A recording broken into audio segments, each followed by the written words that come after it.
Olá, gente! Mais um Papo de Cobra.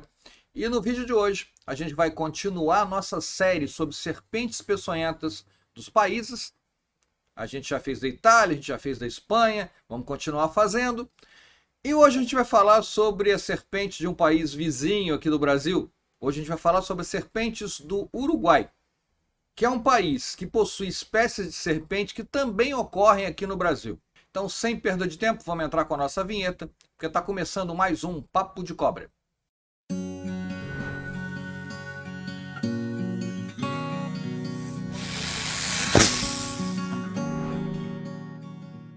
As primeiras informações sobre a história natural de espécies, tanto de anfíbios quanto de répteis, que habitam o território do Uruguai, eles são do século XIX. Sendo um dos precursores, um padre e naturalista chamado Dázamo Antônio Larrañaga. Esse padre, esse naturalista, ele viveu de 1771 até 1848. Foi através dos seus desenhos e das suas notas de campo que os primeiros exemplares de anfíbios e de répteis do Uruguai foram descritos na literatura. E o padre Larrañaga também foi um dos responsáveis pela fundação da Biblioteca Nacional do Uruguai. Veja a importância que ele tem para o país uruguaio. Mas tudo começou com ele, mas depois a história seguiu. No século XIX, outros pesquisadores, e principalmente europeus, vieram até o Uruguai e ajudaram muito na descoberta de várias espécies de serpentes. Entre eles, a gente pode destacar o D'Orbigny e o nosso conhecido Charles Darwin, que foram os precursores das ciências naturais no Uruguai. Bem, mas nesse vídeo a gente vai falar sobre as serpentes incríveis que a gente encontra no Uruguai. No Uruguai a gente tem 38 espécies de serpente. Só que apenas 4 delas são espécies peçonhentas. 3 são da família Viperidae e 1 é da família Elapidae. Ou seja, eu tenho 3 víboras e tenho uma coral. Então bora lá, vamos conhecer essas 4 espécies peçonhentas que ocorrem no Uruguai. A primeira espécie peçonhenta é a urutu, o urutu cruzeiro, ou como os próprios uruguaios chamam, a crucera ou la víbora de la cruz.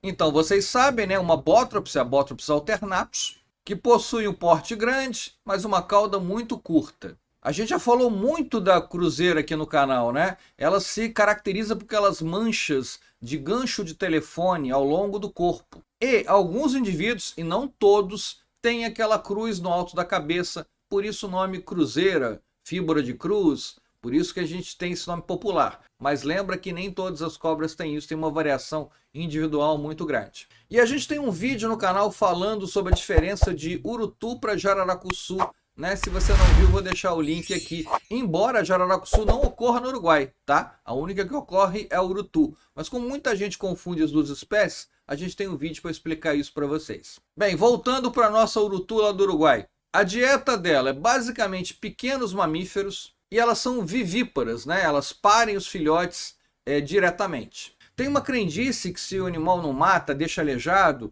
é mais crendice do que verdade, né? O veneno dela não é tão mais potente assim do que uma outra jararaca normal. Mas claro, é um acidente que sempre é sério e em caso, né, de acidente você tem que procurar atendimento médico porque você vai receber um soro chamado soro antibotrópico. A segunda cobra peçonhenta que a gente encontra no Uruguai também é uma jararaca. É uma outra espécie de Bótrops, é a Bótrops pubescens, que é conhecida como jararaca dos pampas ou jararaca pintada. A jararaca dos pampas, antigamente ela era uma subespécie de uma outra espécie que é a Bótrops neovide, mas agora os pesquisadores já a reconhecem como espécie própria. Então é Bótrops pubescens. É uma espécie terrícola que ocupa áreas abertas no Uruguai, mas você também encontra ela no Brasil, no Rio Grande do Sul. Como na espécie anterior, também uma serpente peçonhenta, também é o viperídeo. Mas o padrão de coloração difere bastante. Ela tem uma coloração amarronzada, com desenhos em forma de trapézio em tons castanhos. E os indivíduos dessa espécie alcançam um tamanho mediano em torno de 80 centímetros. Um detalhe é que normalmente as fêmeas são maiores que os machos. E elas podem ter ninhadas de até 25 filhotes. Os jovenzinhos de jararaca dos pampas, quando eles nascem com a cauda, o final da cauda branca, com a coloração mais clara. Isso provavelmente é devido a um processo evolutivo que fez com que ela utilizasse o comportamento de movimento da cauda para atrair anfíbio, que é o que ela come quando ela é jovem. Esse processo de atrair o anfíbio através de movimento da cauda é chamado de engodo caudal. A gente já falou delas aqui porque outras espécies também fazem isso. A jararaca dos pampas se alimenta de pequenos roedores quando ela é adulta, mas também de aves e lagartos. E como eu falei, quando ela é jovem, né, ela se utiliza da cauda para se alimentar de anfíbios. E o acidente acontece como sempre acontece com outras jararacas, né? Quando você pisa nela, você não vê, é uma agressão para o animal, ele se defende. Então sempre lembrando para vocês que o bote, na verdade, não é um ataque, é uma defesa do animal. Então só ataca realmente para se alimentar. Bem, agora vamos para a terceira espécie de serpente peçonhenta que ocorre no Uruguai, que é a famosa cascavel, é a Crotalus duriçus. E antes que eu fale do acidente de cascavel, lembra, se você não está inscrito no canal, se inscreve aqui no canal, é muito importante para a gente, é rapidinho, você só dá um clique, você não paga nada por isso, e você ajuda muito o canal que está crescendo, né? A gente está tentando alcançar um número grande de pessoas para poder divulgar ciência para vocês, falando das serpentes do mundo inteiro, do Brasil e do mundo inteiro. A cascavel, vocês sabem, é conhecida por ter o chocalho na ponta da cauda, é uma característica dela. E ela apresenta hábitos crepusculares ou noturnos, mas também você pode observá-la durante as horas do dia. Vai ser encontrada em ambientes abertos com pouca presença humana e também áreas abertas que contêm muitas pedras. Sua alimentação principal também é mamíferos, principalmente pequenos roedores, mas aves e lagartos também podem estar incluídos na sua dieta. O interessante da cascavel é que ela exibe um ritual de combate na época da reprodução. Os machos disputam a fêmea, se levantando e um tentando derrubar o outro. É um negócio bem interessante. Falando em reprodução, elas são vivíparas e o ciclo reprodutivo dela é bianual, ou seja, ela só se reproduz de 2 em 2 anos. E os nascimentos dos filhotes ocorrem no final do verão, normalmente entre 18 e 30 filhotes. Então, vocês sabem, né, em uma situação de risco, ela balança a cauda, faz aquele barulho característico do chocalho, né? E isso evita muitos acidentes. E principalmente no Uruguai, porque apesar dela ser extremamente peçonhenta, no Uruguai existem poucos registros de acidentes há mais de 60 anos que você não tem um registro de acidente com cascavel no Uruguai.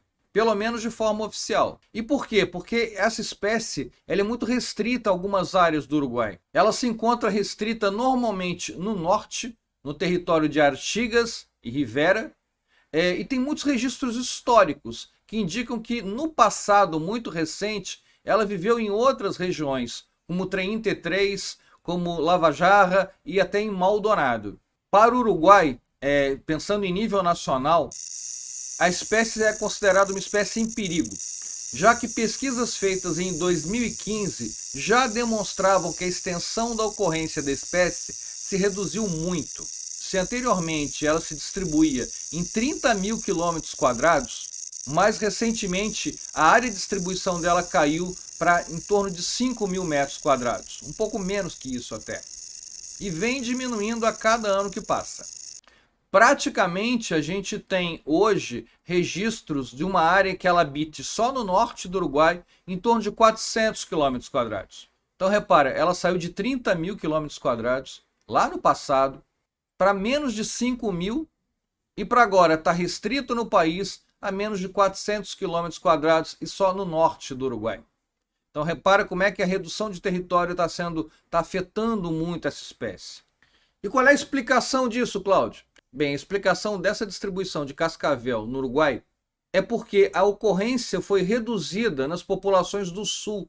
Elas provavelmente foram extintas, provavelmente por causa da destruição dos seus habitats, causado pela expansão do turismo e principalmente pela indústria. Bem, para a gente terminar as espécies de cobra peçonhenta no Uruguai, vamos ver a quarta e última espécie, que não é um viperídeo, é um elapídeo, é uma coral verdadeira. É a Micrurus altirostris. A Micrurus altirostris, chamada de coral uruguaiana, ela tem um porte mediano.